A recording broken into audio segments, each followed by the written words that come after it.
In hierdie maand se Bybelskoling kyk ons na die tema kerkmusiek deur die eeue. Ons het verlede maand gekyk na verskillende gebruike en gewoontes wat ons in die kerk het en ons sit hierdie tema voort deur in hierdie maand te kyk na kerkmusiek. Nou wanneer ons in die kerk met musiek te doen het, dan doen ons dit nie omdat ons die gemeente wil vermaak nie. Ons glo dat wanneer ons musiek in die kerk gebruik, dan is dit teologie.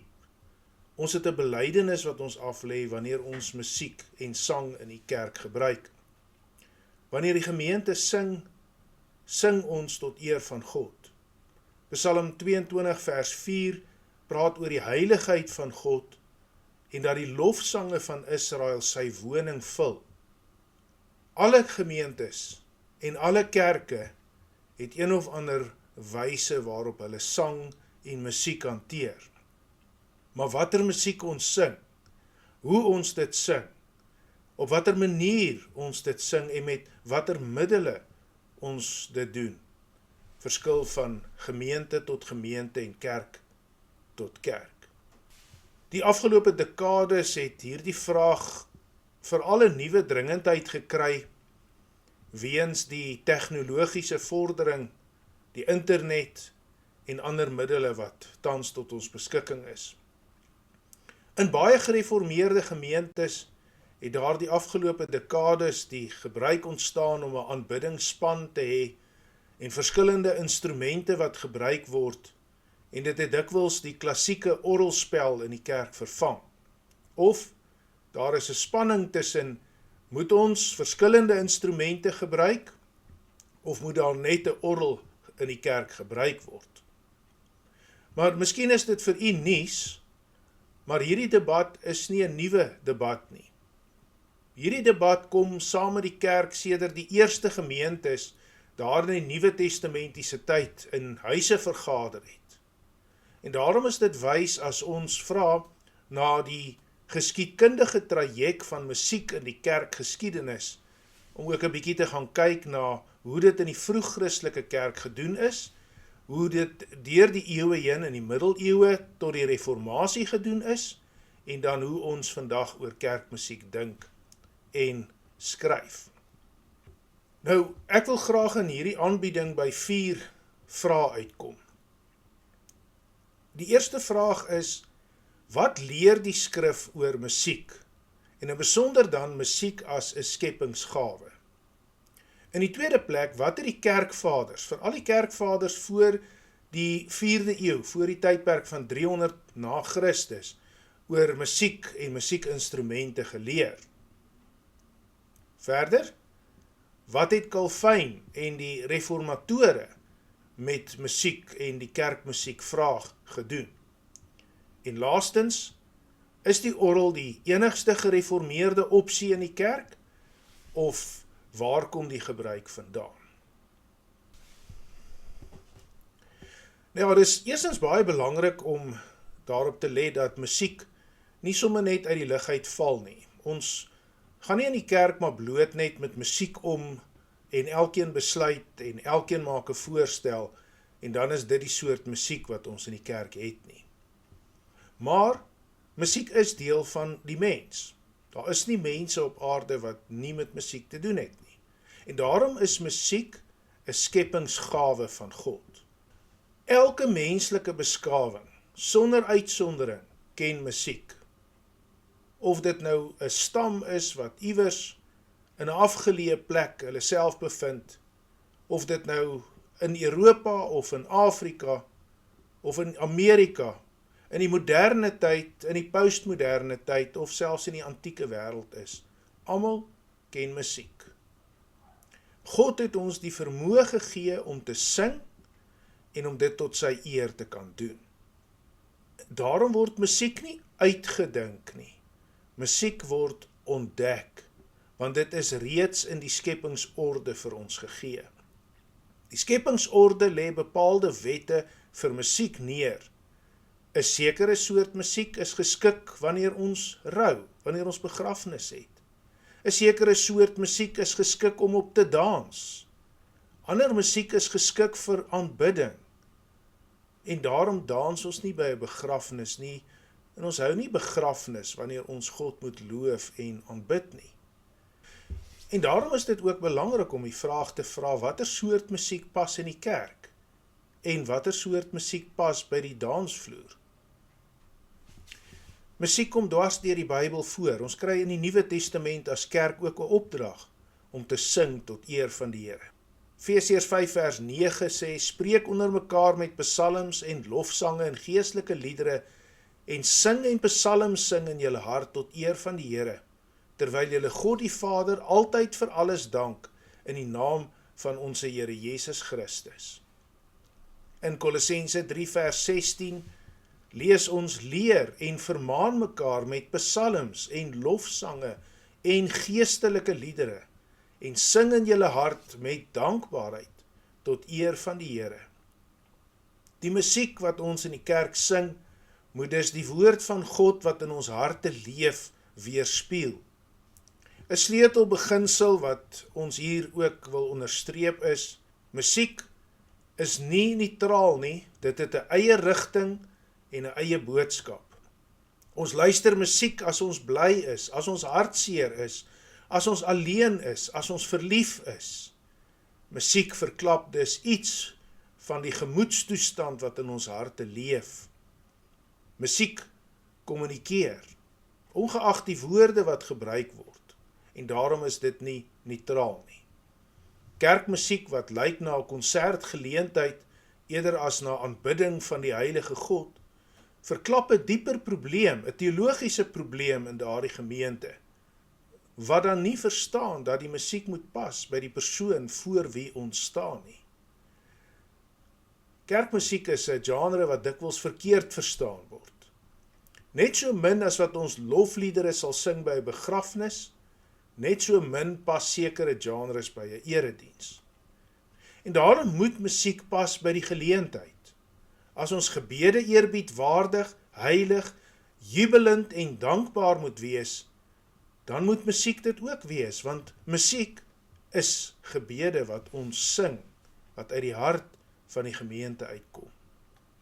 Kom ons kyk eers 'n bietjie na musiek in die Bybel. As ons daar in die eerste boeke van die Bybel gaan kyk na die instelling van die tabernakeldiens daar in die woestyn, dan vind ons dat instrumente aanvanklik nie deel van die tabernakeldiens was nie. Die groot verandering het gekom met Dawid. Dawid het die ark van die Here na die berg Sion toe gebring. Ons lees daarvan in 2 Samuel 6 vers 17 en hy het die tabernakel op die berg Sion gaan vestig en die oorspronklike offerplekke as offerplekke behou en die berg Sion as 'n plek waar die volk voortaan vir geleenthede sou bymekaar kom en feeste tot eer van die Here. En voortaan sou musiek in die tabernakel in Jerusalem wees. Die primêre offer in Jerusalem was dus musikaal gewees. Daar was offers gebring by die tabernakel, maar dit was nie die kern van die tabernakeldiens in die tyd van Dawid nie. Musiek en musiekinstrumente was die kern van aanbidding by die tabernakeldiens. Toe Salomo die tempel bou, is Dawid se musiekpraktyk na die tempel van Salomo toe oorgedra. En hier ontstaan dan twee belangrike posisies in die gereformeerde kringe wat teenoor mekaar staan. Die een is 'n standpunt onder gereformeerdes wat sê dat die instrumente wat in die tempel en die tabernakeldiens in die Ou Testament gebruik was 'n teken gewees van die nuwe bedeling. En hulle grond dit op Handelinge 15 vers 16. Kern daarvan is dat musiekinstrumente dus ook in die Nuwe Testamentiese kerk gebruik kan word, omdat dit in die tempel en die tabernakel gebruik was. 'n tweede standpunt is die van Calvin, en op spoor van Calvin volg sekere gereformeerde kerke ook hierdie standpunt. En dit is dat die instrumente wat in die tempel en die tabernakel was kinderwerktuie gewees. In ander woorde, dit was toe Israel nog in hulle kinderskoene was, en nou het die kerk volwasse geword in Christus. Christus het hierdie gebruik vervul, en daarom is die gebruik van musiekinstrumente in die kerk uitgedien. In Handelinge 15 vers 16 lees ons dat die apostel Jakobus praat oor die tabernakel. En dan sê hy, daarna sal ek terugkom en die vervalle hut van Dawid weer oprig, en wat daarvan verwoes is, sal ek weer oprig en dit herstel. Jakobus wys hier dat die tabernakel van Dawid 'n tipe van die Nuwe Testamentiese kerk was. En daarom is daar gereformeerde teoloë wat argumenteer dat om musiekinstrumente in die kerk te gebruik, nie verbygaande was nie, maar 'n voorteken was van die nuwe bedeling wat in Christus sou kom en dat die gebruik van musiekinstrumente voortgesit sou word in die Nuwe Testamentiese tyd. Daarteenoor het ons reeds gesien dat Calvin 'n ander standpunt het, waar hy sê die Oud-testamentiese instrumente is deel van die pedagogiese stelsel van die Oud Testament gewees, toe Israel nog in hulle kinderskoene was. En soos die offerandes en die reukwerk by Christus vervul is, het die instrumente ook as skaduwees gedien van die koms van Christus en is uitgedien. En daarom behoort instrumente nie in die kerk gebruik te word nie. Kyk ons egter na die vroeë kerk voor die tydperk van 300 voor Christus, dan sien ons dat die historiese getuienis is redelik eensstemmig. Die vroegste Christene het uitsluitlik a cappella musiek gebruik, met ander woorde geen begeleiding nie, slegs gemeentesang. En vir byna 1000 jaar was die Gregoriaanse sang, soos wat ons dit vandag ken, sonder enige instrumente, die enigste musiek wat in die liturgie in die kerk gebruik is. Die vroeë Christene het 3 oorwegings gehad waarom hulle dit gedoen het. Eerstens het hulle gesê, instrumente word geassosieer met die heidendom en met immoraliteit. Vir daardie eerste 3 eeue na Christus was die Christene vervolg gewees, en die Romeins-Griekse heidendom was 'n immorele heidendom gewees. En musiek het gewoonlik by die feeste van die Romeine en die Grieke 'n baie belangrike rol gespeel om hulle op te wek, om hulle vrolik te maak wanneer hulle gedans het, maar ook wanneer hulle immorele dade gepleeg het. En daarom het die vroeg-Christelike kerk gemeen, musiek hoort nie in die kerk nie, aangesien dit te naby is aan hoe die heidendom en hulle immorele standaarde dit doen. Die Nuwe Testamentiese bedeling benadruk volgens die vroeg-Christelike kerk dat daar innerlike geestelike aanbidding moet wees. En daarom het die menslike stem in die vroeg-Christelike kerk die instrument geword, waarmee God geloof en geprys word. Gaan ons terug na Efesiërs en na Kolossense toe, dan sien ons dat Paulus praat van geestelike liedere wat gesing word, psalms en lofliedere wat tot eer van God gesing word. En daarom was daar in die vroeg-Christelike kerk slegs die menslike stem as instrument van die nuwe verbond beskou. En hierdie standpunt is deur kerkvaders in die vroeg-Christelike kerk dan voortgesit. Clemens van Alexandrië skryf in sy geskrif die Paidagogos die volgende. Hy sê, laat die fluit aan die skaapwagter, die drom aan die afgodsaanbidders. Hierdie instrumente moet van ons heilige feeste uitgesluit word. Ons gebruik slegs een instrument, die woord van vrede wat gesing word. U sien dus dat Clemens van Alexandrië hierdie standpunt van die vroeg-Christelike kerk voortsit, dat fluite hoort buite die kerk, die drom is vir afgodsaanbidders, en dat slegs die menslike stem in die kerk gebruik behoort te word. Die kerkvader Chrysostomos skryf rondom die tydperk 381 tot 398 die volgende. Hy sê, Dawid het vroeër psalms gesing, ook vandag sing ons saam met hom. Hy het 'n lier gehad met lewelose snare, die kerk het 'n lier met lewende snare, ons tonge is die snare van die lier. Chrysostomos sê dus, waar Dawid 'n lier en 'n harp gebruik het om God te loof, is ons tonge nou die lier en die harp, die snare wat gebruik word om God te loof. Kyk ons 'n bietjie verder in die kerkgeskiedenis, dan staan 3 voorbeelde in die kerkgeskiedenis vir ons voorop. Dis die van Augustinus en die kerkvader Eusebius en die kerkvader Theodoretus. Die kerkvader Augustinus skryf in 354 na Christus dat instrumente nie in die vroeg-Christelike kerk gebruik is nie, omdat die fluit, tamboerijn en harp geassosieer word met die heidense kultus en die theater.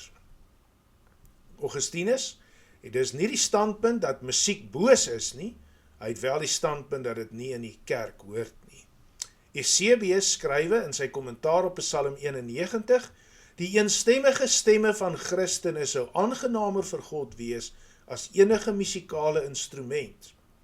En Theodoretus, hy was leraar van Cyrus gewees, skrywe, dis nie eenvoudige sang wat aan die kinders behoort nie, maar sang met lewelose instrumente. Vandaar dat die gebruik van sulke instrumente van die sang in die kerke uitgesluit is. Een belangrike lyn wat ons dus kan deurtrek, as ons kyk na hoe die vroeg-Christelike kerk oor musiek en musiekinstrumente in die kerk gedink het, dan sien ons dat hulle nie musiekinstrumente in die kerk gebruik nie. Maar ons sien ook dat daar nie 'n formele verbod op die gebruik van instrumente is nie. Die kerkvaders het prakties geredeneer. Hulle het gesê, musiekinstrumente in die kerk gaan die lidmate herinner aan hoe feeste by die heidene plaasvind en ons wil dit nie in die kerk hê nie. En daarom het hulle geredeneer, behoort musiekinstrumente nie in die kerk te wees nie. Ons moet egter onthou dat hierdie getuienis nie normatief is nie. Dit beteken nie, omdat die vroeg-Christelike kerk iets op 'n spesifieke manier gedoen het, dat ons dit so moet doen of nie so mag doen nie. Maar het lê wel vir ons historiese belangrike grondslag om te vra, hoe het die vroeg-Christelike kerk gedink oor musiek in die kerk en hoe moet ons vandag daaroor dink? Dit behoort ook ons oë oop te maak vir die vraag of ons in die moderne tyd diep genoeg dink oor musiekinstrumente en die gebruik daarvan in die kerk, of het dit nou maar eenvoudig normaal geword. Die vraag wat ons dus moet vra, soos die vroeg-Christelike kerk is die besluite wat ons het rondom die musiek en die musiekinstrumente in die kerk werklik op die skrif gegrond, of is dit maar ons menslike besluite daaroor? Nou dat ons gekyk het hoe die vroeg-Christelike kerk gedink het oor musiek en musiekinstrumente, gaan ons die volgende vraag behandel en dit is nou, waar kom die gebruik van 'n orgel vandaan? Nou dis 'n historiese feit wat dikwels misverstaan word. En dit is dat die orgel is nie die tradisionele kerklike instrument in die vroeë kerk gewees nie. Dis 'n redelike laat toevoeging wat by die westerse liturgie bygevoeg is en in die middeleeue by die Rooms-Katolieke tradisie ontstaan het. 12 eeue na Christus was daar steeds geen orgel in die kerk nie. En dit is nie omdat die orgel nog nie ontdek was nie, want die eerste orgels het al bestaan sedert die 3de eeu voor Christus. Dit was wel 'n baie eenvoudige pyporgel gewees, bekend as die hydrolus, wat van water gebruik gemaak word, vandaar die naam wat uit Latyn teruggeneem kan word na die woord water, hydro. Maar nietemin het daar in die vroeg-Christelike kerk se tyd wel orgels bestaan, en die kerk moes dus besin, gaan dit gebruik word of nie. Die vroeë kerk het dus orgels en ander musiekinstrumente geken, maar gekies om dit nie te gebruik nie. Die bekende teoloog van die middeleeue, Thomas Aquinas, skrywe in 1250 na Christus, ons kerk gebruik nie musikale instrumente soos harpe en orgels om God te loof nie, sodat ons nie lyk asof ons judaiseer nie. Ons sien dus in die middeleeue was daar die standpunt gewees dat musiekinstrumente by die Oud-testamentiese tabernakel en tempeldiens gehoord het en nie in 'n Nuwe Testamentiese kerk nie. Kyk ons net so bietjie kortliks dan na die kronologie van hoe die orgel in die kerk ingekom het, sien ons dat 100 tot 300 na Christus het die vroeë kerk uitsluitlik vokale sang gebruik met geen instrumente nie. In die jaar 666 tot 670 na Christus is die eerste orgels in die kerk ingebring. Paus Vitalianus word tradisioneel aangedui as die eerste persoon wat die gebruik van die orgel in die westerse kerke toegelaat het. In 755 na Christus word 'n orgel as geskenk van die Griekse keiser aan die Franke gegee en van daar af kry ons ook in die Franse tradisie die gebruik van orgels in die kerk. In 768 na Christus het Charlemagne daardie bekende kathedraal, die orgel in die kathedraal La Chapelle gekry. In 1250 na Christus sien ons dat daar in sekere westerse kerke steeds nie van orgels gebruik gemaak is nie, want skrywe Thomas Aquinas, die bekende teoloog, ons kerk gebruik geen instrumente nie. In 1562 het die kerk van Engeland byna 'n verbod op die gebruik van orgels geplaas, kort na die reformatie, want van die reformatore het gereken dat die gebruik van 'n orgel 'n Roomse tradisie is, wat nie in die reformatoriese kerke hoort nie. Daardie besluit het met een stem uitgeval en sedertdien is daar in die gereformeerde kerke in Engeland steeds van orgels gebruik gemaak. Maar daar is kerke wat tot vandag toe nie van orgels gebruik maak nie, soos die Grieks-ortodokse kerk het nog nooit die orgel as instrument in die kerk aanvaar nie en aanvaar slegs a cappella sang, aan woorde gemeentesang, sonder begeleiding as die enigste musiekinstrument wat in die kerk gebruik mag word. Sommige van die Grieks-ortodokse kerke gebruik vandag wel 'n orgel, maar net om die noot vir gemeentesang te gee, waarna die gemeente dan onbegeleid verder sing. Nou goed, so wat beteken dit nou as ons hierdie dinge weet, as ons hierdie geskiedkundige feit onderstreep, dat orgels eers 'n baie laat toevoeging tot die kerk is, wat uit die Roomse tradisie gekom het, dat die reformators nie eensstemmig was oor die gebruik van 'n orgel of musiekinstrumente in die kerk nie, en ons vandag 'n tradisie het van die gebruik van orgel en ander instrumente in die kerk. Die punt tot hiertoe is dus dat orgelmusiek as die enigste aanvaarbare kerkmusiek is nie histories verdedigbaar nie. Dit is 'n gebruik wat later uit die kerk uitgekom het. Die kerk het vir meer as 1000 jaar sonder die orgel of enige ander instrumente gefunksioneer. Die orgel is 'n gebruik van die westerse Latynse kerk en dit staan nêrens in die Bybel dat dit so 'n voorskrif is nie. Die Griekse kerk het dit nooit aanvaar nie en die oorspronklike reformatore het ook die gebruik van 'n orgel verwerp. Maar, voordat u nou weghardloop met hierdie standpunt, dit beteken nie dat die gebruik van 'n orgel verkeerd is nie. Dit beteken wel dat ons konvensie, met ander woorde algemene gebruike en estetika volg, wanneer ons die orgel in die kerk gebruik, en nie 'n spesifieke Bybelse opdrag om dit te doen nie, want nêrens in die Bybel kry ons 'n opdrag dat ons slegs 'n orgel mag gebruik nie. Ons het reeds gesien dat Calvin 'n eng standpunt gehad het oor die gebruik van musiekinstrumente. In sy kommentaar op Psalm 33 skrywe Johannes Calvin die volgende: musikale instrumente in die lofprysing van God sou nie meer geskik wees as die verbranding van reukwerk, die brand van lampe en die herstel van die ander skaduwees van die wet nie. Die papiste het dit dwaaslik van die Jode geleen. Nou wanneer die kerkhervormers die woord papiste gebruik, dan bedoel hulle die Rooms-Katolieke kerk. So Calvin se standpunt is dat die gebruik van musiekinstrumente, soos die verbranding van reukwerk en die brand van lampe en kerse, 'n gebruik is wat die Rooms-Katolieke kerk verkeerdelik uit die Ou Testament van die Jode geneem het, en dat dit nie in 'n gereformeerde kerk behoort te wees nie. Calvin kies dus sang bo instrumente. Sy kernargument is dat die Ou Testamentiese instrumente was pedagogiese hulpmiddels vir die volk in sy kindertoestand. Ons het reeds daardie opmerking van Calvin gehad. En dat met die koms van Christus het die kerklike volwassenheid aangebreek, en dat die instrumente hulle funksies as skaduwees uitgedien het, en dat dit soos die offerandes en reukwerk en brand van kerse nie in 'n gereformeerde kerk hoort nie. Calvin was egter nie 'n voorstander daarvan dat daar geen musiek in die kerk moet wees nie. Inteendeel was hy verantwoordelik gewees vir die Geneefse psalter. Hy was verantwoordelik vir baie van die psalms wat ons vandag in die kerk ken. Gemeentesang sonder instrumente was Calvin se keuse gewees, maar hy het gereken dat hierdie psalms en gesange met ryk harmonie gesing behoort te word in verskillende stemme. Calvin het die psalms as die ruggraat van die gereformeerde aanbidding beskou. En hy herhaal hierdie standpunt in sy kommentaar op Psalm 71, Psalm 81 en Psalm 92 weer, Kyk ons 'n bietjie na die res van die reformatore. Nou Ulrich Zwingli van Zurich was nog enger gewees as Calvin. Hy was selfs teen sang in die erediens, geen musiek in die erediens nie. En sy vrees was vir sensoriese afleiding.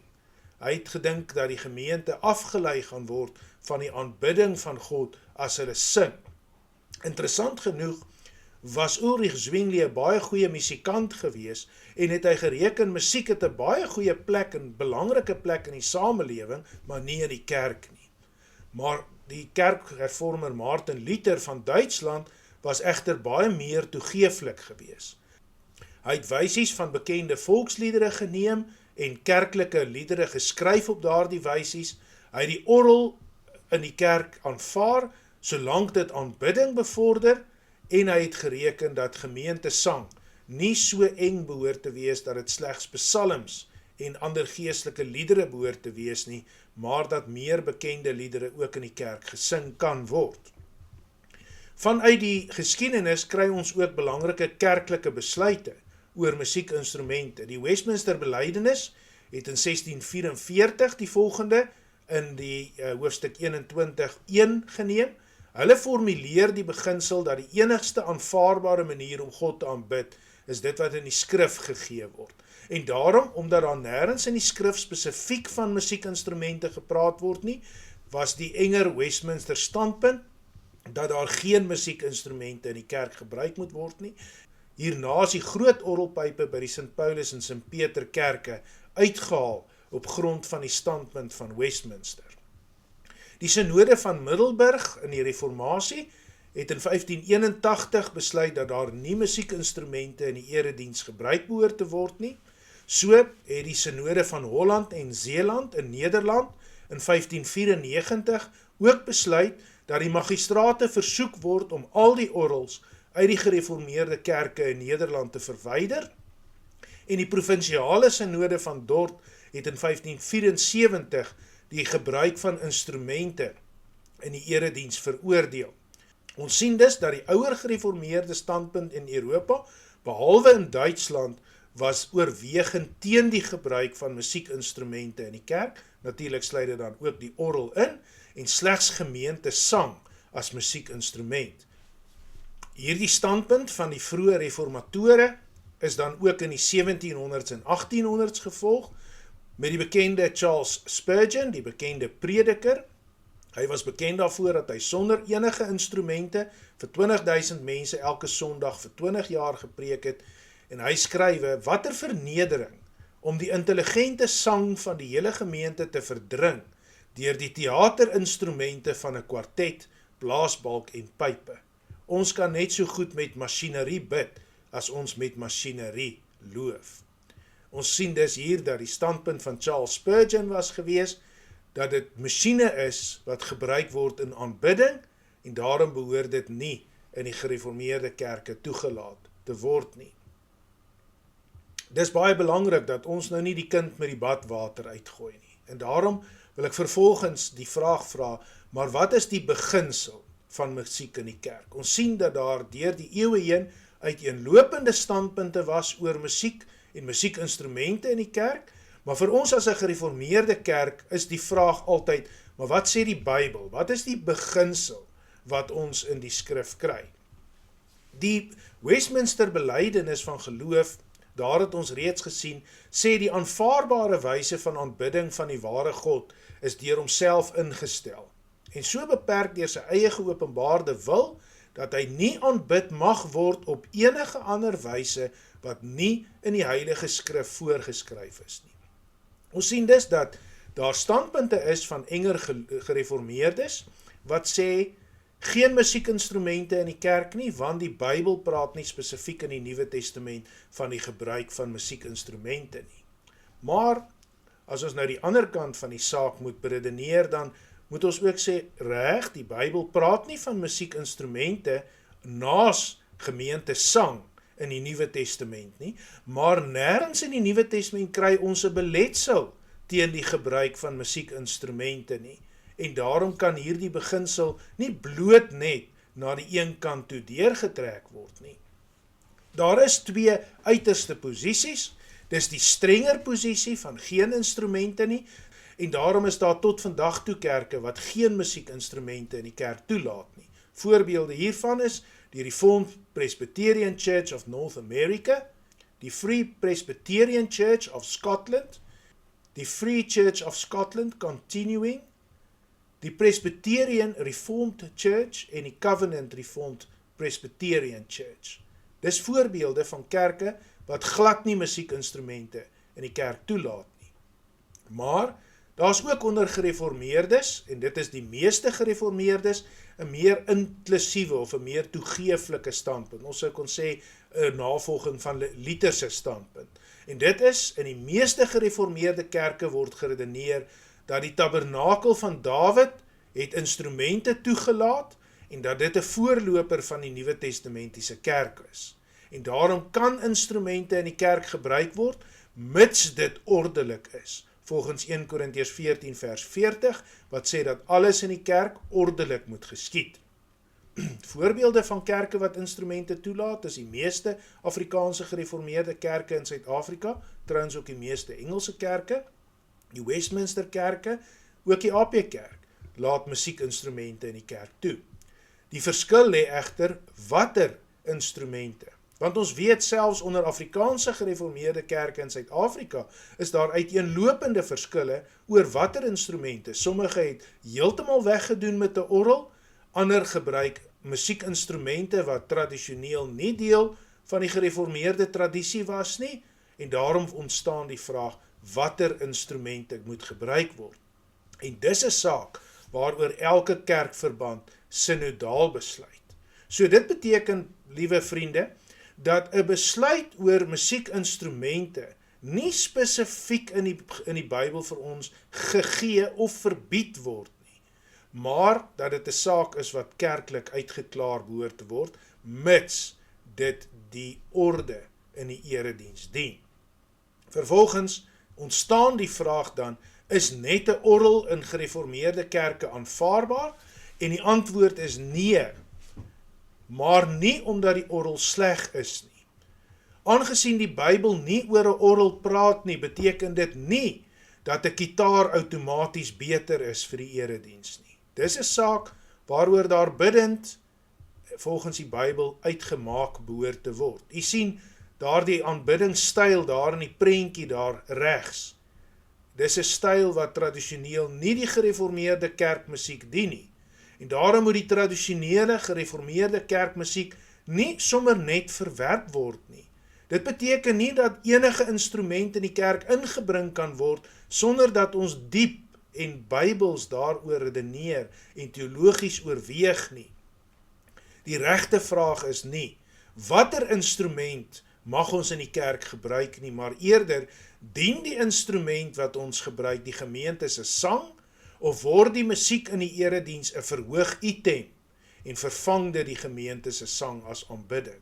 Want dis die gevaar wat daar by baie moderne kerke vandag in die gebruik van musiekinstrumente na vore kom, is die musiek begin naderhand 'n item word en nie meer net begeleiding wat die gemeente se aanbidding lei nie. Die bekende Douglas Wilson gebruik 'n metafoor van die groot tent. Hy sê 'n groot tent benodig 'n groot tentpaal. Die tentpaal is nie die instrument as sodanig nie, maar 'n kultuur van musiekgeletterdheid in die gemeente en opleiding in musikale uitmuntendheid. Hy sê, as daar in 'n gemeente nie genoeg musikale gawes is nie, hoef so 'n gemeente nie te kompeteer met een wat wel lidmate met die gawes het nie. Dan is dit beter om God te loof sonder enige begeleiding. As jy dus nie 'n orgelis in 'n gemeente het nie, dien God sonder begeleiding, as wat jy iemand het wat net 3 akkoorde kan sing wat die mense moeg maak. Want musiek wat nie lei tot aanbidding nie, is ook nie Bybels nie. Wat nodig is musikante wat die klassieke Christelike tradisie verstaan, wat opgelei is om kerkmusiek te kan begelei, en 'n gemeente wat gretig is om God te loof met stem en musiek. Want daar is 'n gevaar na beide kante toe. Beide kante kan skeefloop.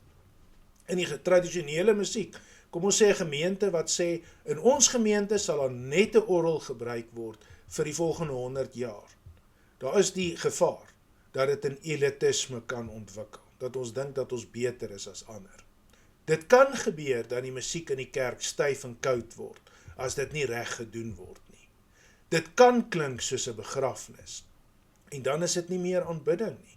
Dan is dit beter om maar sonder 'n orgel te sing, en maar soos die vroeg-Christelike kerk a cappella God te loof. Die musiek kan selfs mettertyd so professioneel word, dat dit die eenvoud van die erediens as aanbidding verdring.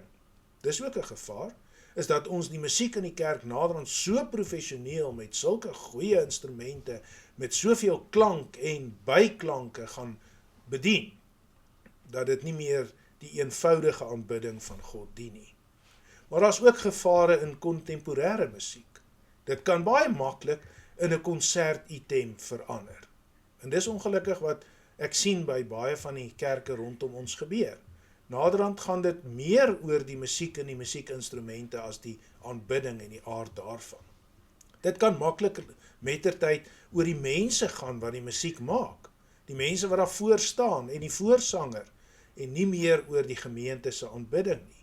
Dit het die gevaar dat die gemeente as 'n gehoor behandel word wat vermaak word, en dan is die kerkmusiek nie meer aanbidding, soos wat die bedoeling in die Bybel was nie. Dit kan ook emosie dien, eerder as dat die woord sentraal staan. Jy sien dus, na albei kante toe is daar argumente. In tradisionele musiek en in kontemporêre musiek is daar strikke. En ons moet in albei gevalle vra, ly gemeentesang skade? En wat is die Bybelse opdrag? Want God sê in die Bybel dat hy deur ons musiek en deur ons sang gedien behoort te word. Ek wil graag 7 beginsels vir kerkmusiek vanuit die geskiedenis neerlê. Die eerste beginsel is, musiek is nie neutraal nie. Dis nie maar bloot net 'n besluit wat 'n kommissie neem, of 'n bedieningsleier neem, om die musiekstyl of die soort musiek in die kerk te verander nie. Dis nie neutraal nie. Musiek gee rigting aan die erediens, dit kan 'n erediens maak of breek, dit kan die aard van die erediens verander. En daarom is dit baie belangrik om, wanneer daar oor musiek in die kerk gedink en gepraat word, dit nie te behandel asof dit neutraal is, en dit maak nie eintlik saak watter instrumente gebruik word nie, dit maak saak. Dit raak die aard van wat 'n erediens is, dit raak die aard van aanbidding. Die tweede punt is, die vroeë kerk het a cappella gesing. Daar is dus geen wesenlike teologiese probleem daarmee, as daar geen musiekinstrumente in die kerk is nie. Dit was 'n teologiese keuse van die kerk gewees. Dit was nie omdat hulle arm was, of nie iets beter gehad het nie. Hulle het gereken dat dit die manier is hoe God gedien behoort te word. Dit beteken nie noodwendig dat om met musiekinstrumente in die kerk te sing, of begeleiding in die kerk te hê verkeerd is nie, maar dit beteken wel dat gemeentes wat nie musiek in die kerk het, behalwe gemeentesang nie noodwendig verkeerd is nie. Die derde punt is, instrumente in die kerk is 'n latere toevoeging. Ons het gesien dat die orgel het eers hier van die 12de eeu afgekom, en dat daar geen Bybelse beswaar is om dit te gebruik nie. Dit is nie rooms om 'n orgel te gebruik of musiekinstrumente nie. Baie van die kerkhervormers het mettertyd ook vrede gemaak daarmee, dat daar kan musiekinstrumente in die kerk gebruik word. Maar belangrik is, 'n musiekinstrument is nie inherent meer heilig as 'n ander instrument nie. Die vierde punt is, musiek in die kerk vereis skrifgehoorsaamheid. Ons aanbidding in die kerk moet gewortel wees in wat God voorgeskryf het, en nie in wat mense graag wil doen nie. Daar gaan nie 'n stemming in 'n kerk kan wees. Wie wil nou graag ander instrumente in die kerk hê, en dan word die meerderheid se wil gedien nie. Daar moet 'n baie lang en 'n diep teologiese besinning wees oor musiekinstrumente, ook in die lig van hoe dit ons aanbidding dien, voordat oor hierdie saak verder besin word. Daar moet natuurlik ook besin word of die huidige musiekstyl in die kerk, ook die kerk waarin u is, aanbidding dien of aanbidding aan bande lê. Die 5de punt wat ek wil maak is, gemeentesang is die norm in die skrif. Waar in die Bybel van aanbidding gepraat word, word gemeentesang veronderstel. Maar dit veronderstel ook dat dit die hele gemeente is, nie net 'n paar wat voorsing of 'n koor wat voorgaan nie, maar die hele gemeente moet tot eer van God sing. En wanneer musiek gemeentesang verdring, is dit nie meer Bybels nie. Die 6de punt wat ek wil maak is, 'n ou lied kan steeds nuut wees. Die neiging wat daar by baie kerke is, om al die ou dinge uit te gooi, ou musiekinstrumente, ou liedere weg te gooi, is nie noodwendig Bybels of goed nie. 'n Ou psalm met 'n dankbare hart is meer werd as 'n nuwe lied met 'n koue hart. Het gaan dus oor die hartsingesteldheid. Maar ongelukkig is die teenoorgestelde ook waar. As 'n mens 'n ou psalm sing met 'n koue hart, is dit minder aanbidding as 'n nuwe lied wat uit dankbaarheid gesing word. Daar moet dus by elke lidmaat die begeerte wees om God te aanbid deur die sang. En die instrument wat gebruik word moet aanbidding dien, sodat die gemeente gedring word om 'n nuwe lied uit dankbaarheid te sing, en nie 'n koue lied wat in 'n koue hart met koue musiek begelei word nie. Die 7de punt, musiekopvoeding is die gemeente se roeping. Dit is nodig dat elke gemeente besef, ons het 'n roeping om lidmate op te voed, sodat ons musiek God eer. Ten slotte, ons het 'n ryk skat van liedere wat die toets van die tyd deurstaan het. Dis nie nodig om nuwe liedere in die kerk te hê, sodat ons God nou op 'n nuwe manier kan dien nie. Sommige van ons psalms en liedere sal selfs nog in die hemel gesing word. Eerder as om te raai watter van hulle in die hemel gesing sal word, moet ons aandag daaraan wy dat ons al ons liedere tot eer van God sing. Dat ons opgevoed is en 'n begeerte het om die Lam te verheerlik, want eendag in die hemel sal ons dit vir ewig doen. Of dit 'n orgel of 'n klavier of gemeentesang met 'n psalm en 'n gesangeboek is, of dit 'n eenparige stem is of beurtsang. Dis sekondêre vrae. Die primêre vraag is of ons sing wat ons glo en glo wat ons sing. Of ons met ons hele hart sing en of ons sing tot eer van die Here, omdat hy dit waardig is. En of die musiekinstrumente in ons kerk daardie beginsel dien. God staan voorop, sy woord is in die middel en nie mense nie. En as ek en u verder dink oor liedere en musiek in die kerk, kom ons sing saam met Psalm 150, Halleluja, loof God in sy heiligdom, loof hom in sy sterk uitspansel, loof hom oor sy magtige dade, loof hom na die volheid van sy grootheid, loof hom met basuin geklank, loof hom met harp en siter, loof hom met tamboerijn en koordans, loof hom met snarespel en fluit, loof hom met helder simbale, loof hom met klinkende simbale. Laat alles wat asem het, die Here loof. Halleluja.